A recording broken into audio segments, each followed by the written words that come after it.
نحمده ونصلي ونسلم على رسوله النبي الكريم وعلى آله وأصحابه أجمعين.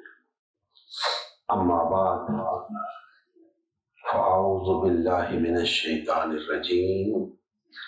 بسم الله الرحمن الرحيم. إياك نعبد وإياك نستعين. صدق الله مولانا العظيم. محترم مسلمان بھائیوں، اللہ تبارک و تعالی کا فضل و احسان ہے کہ ہم حسب معمول آج پھر اپنے جمعۃ المبارک کے اس درس کے اندر موجود ہیں۔ اللہ تعالی ہم سب کی حاضری اپنی بارگاہ میں منظور و مقبول فرمائے۔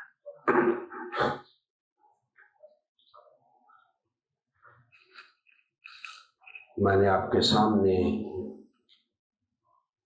سورہ الفاتحہ کی ایک آیت مبارکہ تلاوت کی ہے۔ آپ میں سے ہر شخص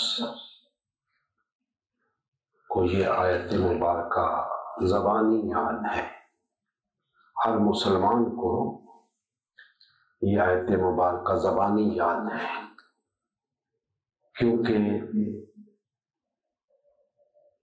ہر روز نماز کی ہر رکعت میں سورہ فاتحہ کی تلاوت کی جاتی ہے۔ سوال یہ ہے کہ سورہ فاتحہ کی روزانہ تلاوت کے باوجود کیا ہم نے کبھی سوچا کہ ہم روزانہ اللہ کی بارگاہ میں حاضر ہو کر کئی مرتبہ اللہ سے یہ بات کرتے ہیں، یہ گفتگو کرتے ہیں، یہ دعا کرتے ہیں کہ اے ہمارے پروردگار، اے ہمارے الہ، ہم صرف تیری ہی عبادت کرتے ہیں اور ہم صرف تجھ ہی سے مدد چاہتے ہیں۔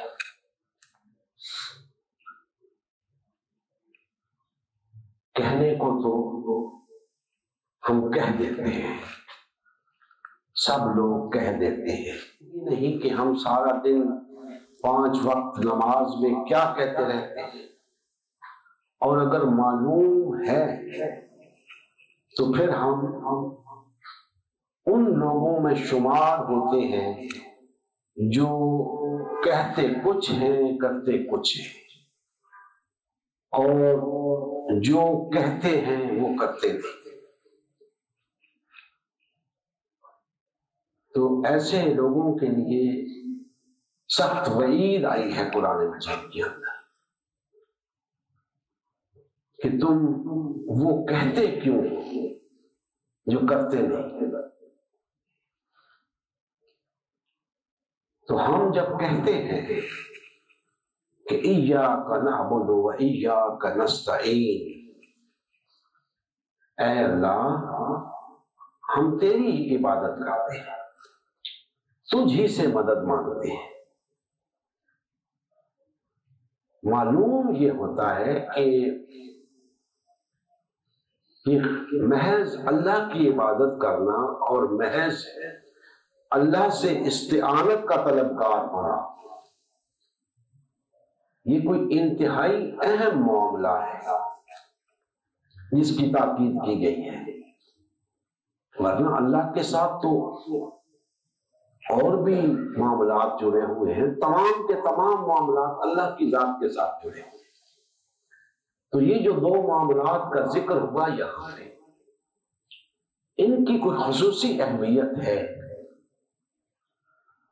اور وہ خصوصی اہمیت کیا ہے، جب تک ہمیں اس کا ادراک نہیں ہوگا ہمارے کہنے کا کچھ فائدہ نہیں کہ اے اللہ ہم تیری ہی عبادت کرتے ہیں اور تجھ سے ہی مدد مانگتے ہیں۔ یاد رکھیں یہ دو کلمات جو اس سورہ مبارکہ کے اندر بیان کیے گئے ہیں، جس کی تلاوت میں نے آج کی، یہ دو کلمات اتنے جامع ہیں کہ گویا تمام معاملات انسانی زندگی کے، انسانی معاشرے کے، وہ تمام کے تمام ان دو نکات کے اندر سما جاتے ہیں۔ لہذا اگر کوئی شخص اس پہ قائم ہو جائے اور یہ عہد کر لے کہ اے اللہ میں محض تیری ہی عبادت کروں گا، میں بس تجھ ہی سے مدد مانگوں گا، تو یقین جانیے کہ وہی شخص اللہ کی بارگاہ میں کامیاب قرار پائے گا۔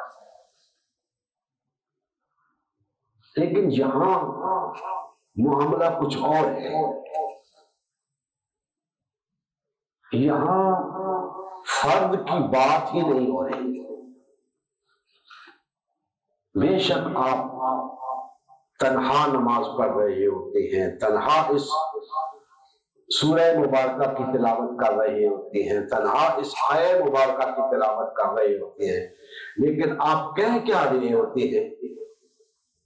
اے اللہ ہم تیری ہی عبادت کرتے ہیں۔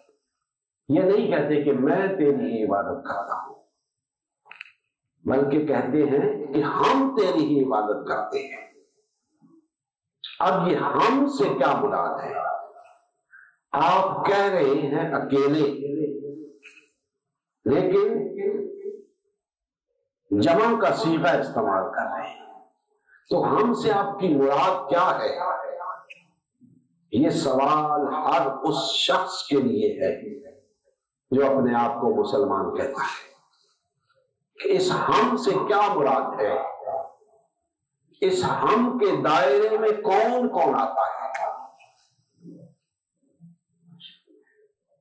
انتہائی اہم چیز ہے کہ فرد کی بات نہیں ہو رہی، افراد کی بات ہو رہی ہے، اور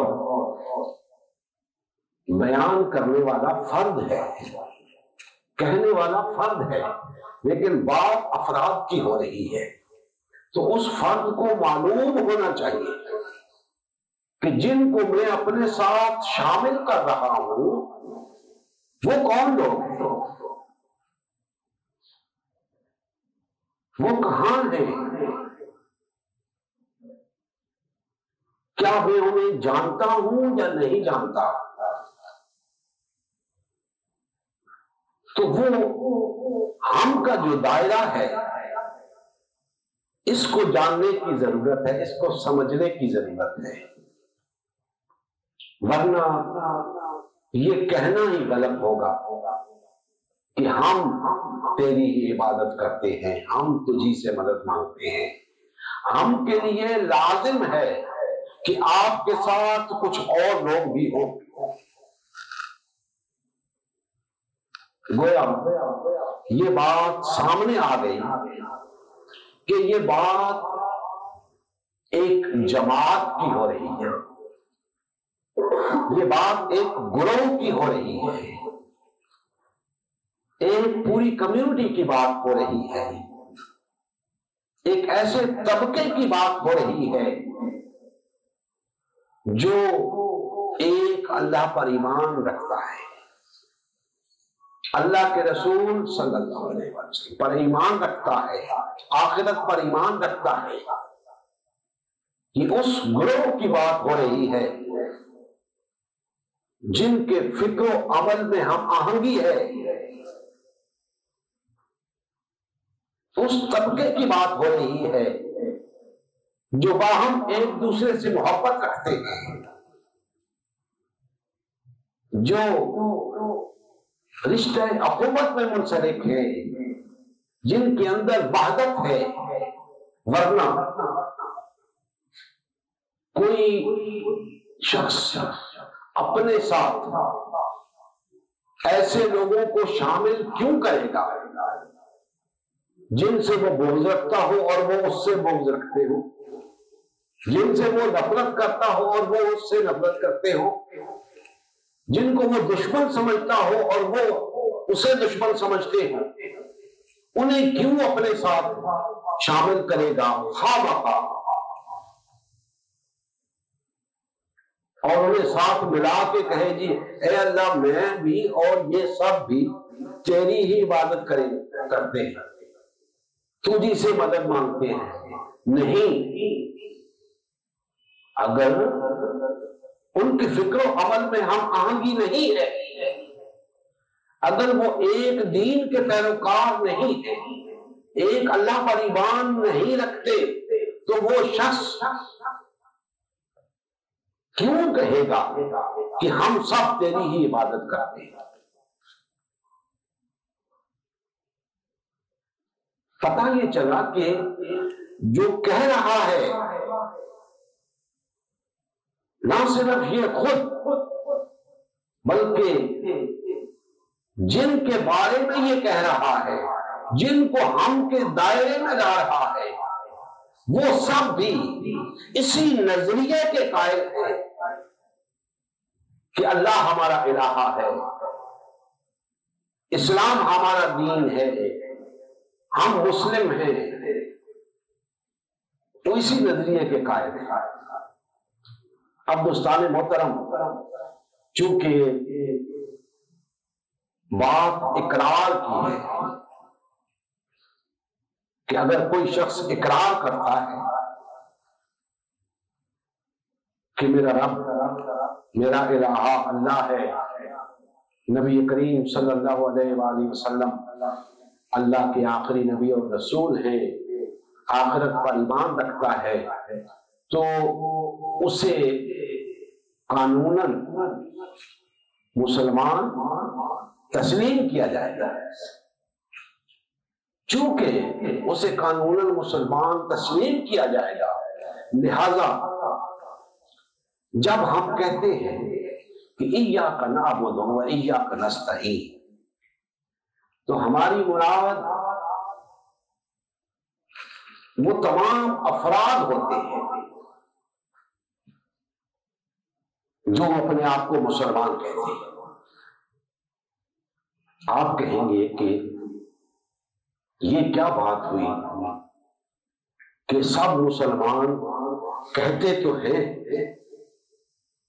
ایاک نعبد و ایاک نستعین، لیکن اس پر عمل پیرا تو نہیں ہے، تو آپ کیوں کہتے ہیں کہ ہم سب 1.5-2 ارب تیری ہی عبادت کرتے ہیں اور تجھی سے مدد مانگتے ہیں؟ یاد رکھیے، ہم نے تسلیم کیا اور ہم اسے اپنے ساتھ شامل کر رہے ہیں تاکہ یہ نہ سمجھے کہ یہ میرے بھائی مجھے کافر سمجھتے ہیں، مجھے غیر مسلم سمجھتے ہیں۔ نبی کریم صلی اللہ علیہ وآلہ وسلم کے عہد مبارک کے اندر صاف پتہ چلتا تھا، صحابہ کرام کو معلوم تھا کون کون منافق ہے۔ کئی منافقین کو اصحاب رسول نے قتل کرنے کا ارادہ فرمایا، نبی کریم صلی اللہ علیہ وآلہ وسلم نے منع فرمایا کہ نہیں، چونکہ وہ کلمہ پڑھتا ہے، لوگ کہیں گے اپنے کلمہ گو بھائیوں کو قتل کرتے ہیں۔ پتہ ہے کہ منافق ہیں، لیکن انہیں قتل کرنے سے منع فرمایا، اور اس کے اندر حکمتیں بھی ہیں۔ ہمیں حکمتوں کا ادراک نہیں ہوتا، ہم وہ کچھ کہہ جاتے ہیں، وہ کچھ کر جاتے ہیں جس کی دین اجازت نہیں دیتا۔ لہذا یہ جو ہم تیری ہی عبادت کرتے ہیں تو ہمارے نزدیک یہ قول 1.5-2 ارب افراد کا ہے۔ اب کون کون اللہ کی عبادت کرتا ہے یہ اللہ جانے اور اس کا بندہ جانے۔ دوستان محترم، ہم نے اس کے بعد یہ بھی دیکھنا ہے کہ کون واقعتاً اللہ کی عبادت کر رہا ہے، کون نہیں کر رہا، کون اس سے استعانت کا مدد طلبگار ہے اور کون نہیں۔ اس کے لیے اللہ جل مجدہ نے خود پیمانے مقرر کر دیے، اور وہ پیمانے کیا ہیں؟ وہ پیمانے اللہ جل مجدہ کے احکامات ہیں جن کی روشنی میں ہم نے زندگی بسر کرنی ہے، اور ان اصول کو اگر پیش نظر رکھا جائے تو سب سے پہلا قدم، سب سے پہلا پیمانہ یہی ہے کہ جو لوگ یہ دعویٰ کرتے ہیں کہ اے اللہ ہم تیری ہی عبادت کرتے ہیں، تجھ سے ہی مدد مانگتے ہیں، ان سب کو ایک ہونا چاہیے، کیونکہ ان کے فکر و عمل میں اختلاف کی گنجائش نہیں ہے، ان کا ایک کلمے پہ اتفاق ہے، ان کا اس بات پہ اتفاق ہے کہ ہم صرف اور صرف اللہ کی عبادت کریں گے، صرف اور صرف اللہ سے استعانت طلب کریں گے، اس بات پہ ان کا اتفاق ہے۔ کوئی شخص زبانی طور پہ اس بات کا انکار نہیں کر سکتا اور نہ ہی کرتا ہے، لہذا زبانی طور پہ چونکہ سب اقرار کرتے ہیں، لہذا وہ اس ہم کے دائرے میں آتے ہیں۔ اب دیکھنا یہ ہے کہ فکر و عمل میں سب کے درمیان ہم آہنگی ہے یا نہیں۔ تو یاد رکھیں، جن کے فکر و عمل میں ہم آہنگی ہوگی وہ لوگ واقعتاً اپنے اس دعوے میں سچے ہوں گے کہ اے اللہ ہم تیری ہی عبادت کرتے ہیں، تجھ ہی سے مدد مانگتے ہیں۔ اب ایک اور سوال پیدا ہو گیا کہ فکر و عمل میں ہم آہنگی، یہ تو بہت سارے گروہ موجود ہیں، ایک گروہ یہاں کھڑا ہے اس کے فکر و عمل میں بھی ہم آہنگی ہے، ایک گروہ یہاں کھڑا ہے اس کے فکر و عمل میں بھی ہم آہنگی ہے، ایک وہاں کھڑا ہے ایک وہاں کھڑا ہے،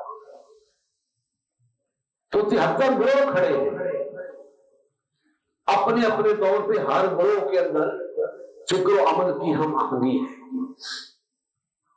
تو دوستو، فکر و عمل کی یہ ہم آہنگی اللہ کو درکار نہیں ہے۔ اللہ کو کون سی فکر و عمل کی ہم آہنگی درکار ہے؟ اللہ کو وہ ہم آہنگی درکار ہے جو قرآن و سنت کے مطابق ہو، جو اس کے احکامات کے مطابق ہو، ورنہ تو فکر و عمل کی ہم آہنگی ایسے گروہوں کے اندر بھی پائی جاتی ہے جو غیر مسلم ہیں، جو کافر ہیں۔ تو محض فکر و عمل کی ہم آہنگی مطلوب نہیں، ایسی ہم آہنگی مطلوب ہے، ایسا فکر و عمل درکار ہے جس کی تصدیق قرآن و سنت کرے۔ تو جب قرآن و سنت کی بات آئے گی تو جتنے گروہ کھڑے ہوں گے جن کے درمیان اپنے تئیں فکر و عمل کی ہم آہنگی ہوگی، انہیں اپنے فکر و عمل کو قرآن و سنت کی کسوٹی پہ پرکھنا ہوگا، جب قرآن و سنت کی کسوٹی پہ ہر گروہ اپنے فکر و عمل کو پرکھے گا تو نتیجہ ایک ہی نکلے گا کہ ایک ہی طرز عمل سامنے آئے گا. سب لوگ ایک ہی طرز عمل کو اپنانے کے پابند ہوں گے. سب کے اندر فکر و عمل کے اندر ہم آہنگی پیدا ہو جائے گی. تو پتہ یہ چلا کہ محض یہ کہہ دینا کہ اے اللہ ہم تیری ہی عبادت کرتے ہیں، تجھی سے مدد کے طلبگار ہیں، یہ کافی نہیں ہے. عمل سے اس کی تصدیق ہونی چاہیے. آج کہنے والوں کا عمل اس بات کی تصدیق نہیں کر رہا.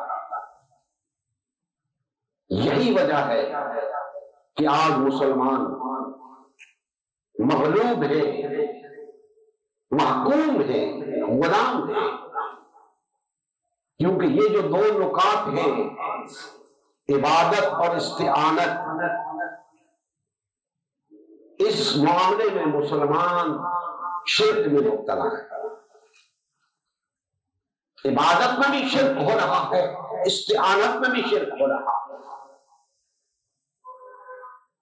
جب شرک ہوگا تو اللہ کی مدد تو نہیں آئے گی. جب شرک ہوگا تب ہی تفرقہ ہوگا، تب ہی پارٹی بازی ہوگی، تب ہی گروہ بندی ہوگی، تب ہی غلامی اور محکومی مقدر ہوگی. آج اگر مسلمان مخلص ہو جائیں اس کلمے کے حوالے سے کہ اے اللہ ہم تیری ہی عبادت کرتے ہیں، اور اس پہ ڈٹ جائیں، تو کوئی وجہ نہیں کہ ان کے اندر وہ محبت، وہ اخوت، وہ وحدت پیدا نہ ہو سکے جو کہ اللہ کی عبادت کا تقاضا ہے. اور جب اللہ کی عبادت سب مل کر کریں گے، واقعتاً کریں گے، تو اس عبادت کو ادا کرنے کے دوران تکالیف آئیں گی، پریشانیاں آئیں گی، مصیبتیں جھیلنی پڑیں گی. عبادت کوئی ایسا عمل نہیں ہے کہ آپ رات کو مصلی پہ کھڑے ہو جائیں اور ساری رات رکوع و سجود میں گزار دیں، قیام میں گزار دیں. عبادت اس کا نام نہیں ہے. عبادت ایک ایسی جد و جہد کا نام ہے جو اللہ کی حمایت میں طاغوت کے خلاف کی جاتی ہے. اگر آپ وہ جد و جہد کر رہے ہیں اللہ کی حمایت میں کھڑے ہو کر طاغوت کے خلاف وہ جد و جہد کر رہے ہیں، تو آپ اللہ کی عبادت کر رہے ہیں. اور ایسا ہو نہیں سکتا کہ عبادت کے اس مرحلے کے دوران آپ کو پریشانی پیش نہ آئے، تکالیف پیش نہ آئے، مسائل کا سامنا نہ ہو. سب کچھ ہوگا، نقصان اٹھانا پڑے گا، قید و بند کی سہولتیں جھیلنی پڑیں گی، ہر تکلیف اٹھانی پڑے گی، ہر طرح کے مسائل اور مصائب کا سامنا کرنا ہوگا. تو جب یہ مسائل درپیش ہوں گے، یہ مشکلات درپیش ہوں گی، یہ تکالیف آپ اٹھا رہے ہوں گے، تو لا محالہ بتقاضۂ بشریت انسان مایوس بھی ہوتا ہے، انسان نا امید بھی ہوتا ہے، اور کسی مدد کا طلبگار بھی ہوتا ہے. تو پھر وہ اللہ جل مجدہ سے دست بدعا ہوتا ہے، اے اللہ میری مدد فرما، اے اللہ ہماری مدد فرما. اس کو استعانت کہتے ہیں. اللہ سے مدد کا طلبگار ہونا استعانت کہلاتا ہے۔ یاد رکھیں کہ ایک مدد ہوتی ہے نصرت، ایک مدد ہوتی ہے استعانت۔ نصرت مادی مدد کو کہتے ہیں، استعانت غیبی مدد کو کہتے ہیں، روحانی مدد کو کہتے ہیں۔ تو انسان پھر اس وقت وہ پورا گروہ جب تکالیف کا شکار ہوتا ہے اللہ کی عبادت کرتے ہوئے، اللہ کی روایت میں جد و جہد کرتے ہوئے، طاغوت کے خلاف جد و جہد کرتے ہوئے، تو اس میدان کے اندر اسے جب پریشانیاں گھیرتی ہیں، تکالیف کا سامنا کرنا پڑتا ہے، تو پھر اللہ سے وہ دعا کرتے ہیں کہ اے اللہ ہماری غیبی مدد فرما، غیب سے ہماری مدد فرما، ہم جو کچھ کر رہے ہیں تیری رضا کے لیے کر رہے ہیں، ہمارا کوئی ذاتی مفاد نہیں، تو نے حکم دیا ہے ہم کر رہے ہیں، اب تو ہی ہماری مدد فرما۔ تو نے ہی حکم دیا تھا کہ میری عبادت کرو، میں نے تمہیں اپنی عبادت کے لیے پیدا کیا ہے، اب ہم تیری عبادت میں لگ گئے ہیں، اب تو نے ہی ہمیں حکم دیا ہے کہ مجھ سے استعانت طلب کرو، دیکھ ہم تیری نصرت کر رہے ہیں، اب تو ہماری نصرت کر، ہم تیرے کہنے پہ تیرے راستے پہ نکل پڑے ہیں، اب تو ہماری مدد کر۔ تیرا کہنا تھا اے ہمارے پروردگار، تیرا کہنا تھا کہ اگر ہم تیری مدد کریں گے تو تو ہماری مدد کرے گا، دیکھ لے ہم تیری مدد کو اٹھ کھڑے ہوئے، ہم تیری عبادت میں لگ گئے ہیں، تیرے راستے پہ نکل کھڑے ہوئے ہیں، اب تجھ پر لازم ہے کہ ہماری مدد کر۔ تو ایسا ہو نہیں سکتا کہ اللہ اپنا وعدہ پورا نہ فرمائے۔ تو اس کے بندے جب اس کی عبادت کرتے ہیں اور اس سے استعانت طلب کرتے ہیں تو ایسا ممکن نہیں کہ وہ ان کی مدد نہ کرے اور انہیں غالب نہ کرے۔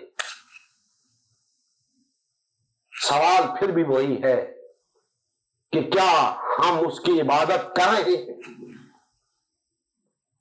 دوستان محترم، بڑے دکھ کے ساتھ کہنا پڑتا ہے کہ نہیں، ہم وہ عبادت نہیں کر رہے جس میں استعانت کی ضرورت ہوتی ہے،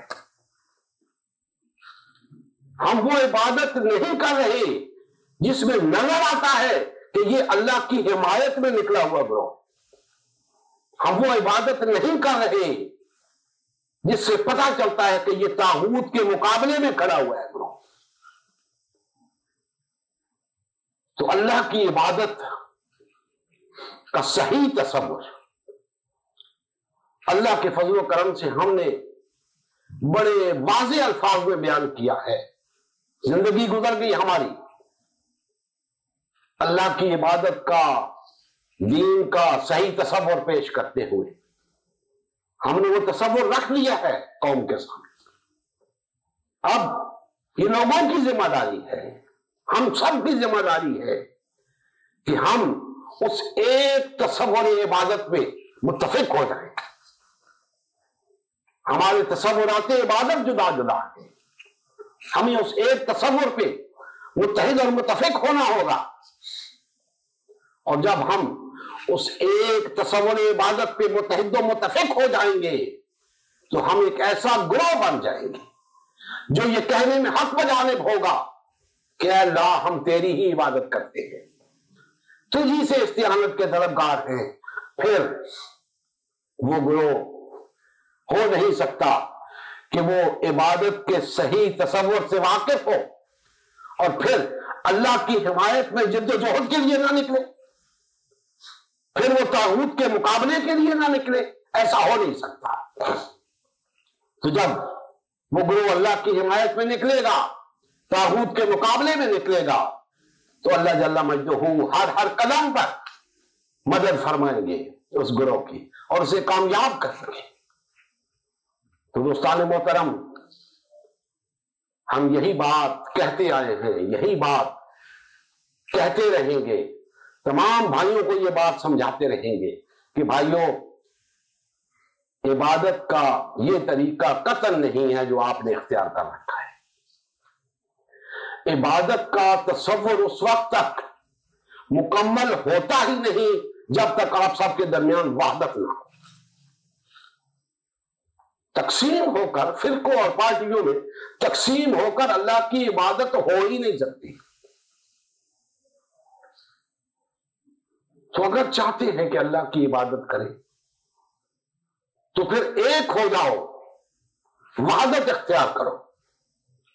پہلے قدم پہ ہی ڈگمگا جاتے ہو، عمارت کی پہلی اینٹ کی ٹیڑھی رکھتے ہو، عمارت کیا کھڑی ہوگی؟ تو لوٹ آؤ قرآن و سنت کی طرف، جو ایک کسوٹی ہے، ایک پیمانہ ہے، ہر نظریے کو، ہر تصور کو پرکھنے کا، اور اس پر متفق ہو جاؤ۔ ہو نہیں سکتا کہ ہم خلوص نیت کے ساتھ قرآن و سنت کی طرف رجوع کریں اور قرآن و سنت ہمیں ایک راستہ نہ دکھائیں، ہو نہیں سکتا۔ تو ہمیں یہ جدا جدا راستے جہنم کی طرف لے کر جا رہے ہیں، تباہی کی طرف لے کر جا رہے ہیں۔ ہمیں یہ راستے ترک کرنے ہوں گے۔ کسی کو یہ زوم نہ رہے کہ جی یہ تو دوسروں کے معاملے میں ہوگا، ہم تو اس راستے پہ ہیں جو جنت کو جاتا ہے۔ بھئی یہ زوم تو سب رکھتے ہیں۔ اگر سب کا یہ زوم حق ہے تو پھر یہ تفرقہ کیا ہے؟ پھر یہ تفرقہ کیا ہے کہ اگر تفرقے میں مبتلا سارے گروہ ہی حق بجانب ہو تو پھر یہ کیا تفرقہ کیا ہوا؟ پھر تو درست ہوا نا کہ سب حق بجانب ہے۔ نہیں، تفرقہ غلط ہے ہی اس لیے کہ سب حق بجانب نہیں ہے۔ سب کو حق بجانب ہونا ہوگا، اور جب سب حق بجانب ہوں گے تو تفرقہ مٹ جائے گا، وحدت پیدا ہو جائے گی، اور وحدت ہی ہماری کامیابی کی کنجی ہے، ہماری سربلندی اور فتح کی کنجی ہے۔ تو ہمیں قرآن و سنت کی طرف رجوع کرنا ہے تاکہ ہم واقعتاً اللہ کی عبادت کرنے والا گروہ بن جائیں اور یہ دعویٰ کر سکیں کہ اے اللہ ہم تیری ہی عبادت کرتے ہیں اور تجھی سے مدد مانگتے ہیں۔ اللہ جل مجدہ ہمارے حال پہ رحم فرمائے اور ہمیں کما حق ہو صحیح تصور عبادت سے آگاہی عطا فرمائے اور صحیح طور پہ عبادت کی توفیق عطا فرمائے۔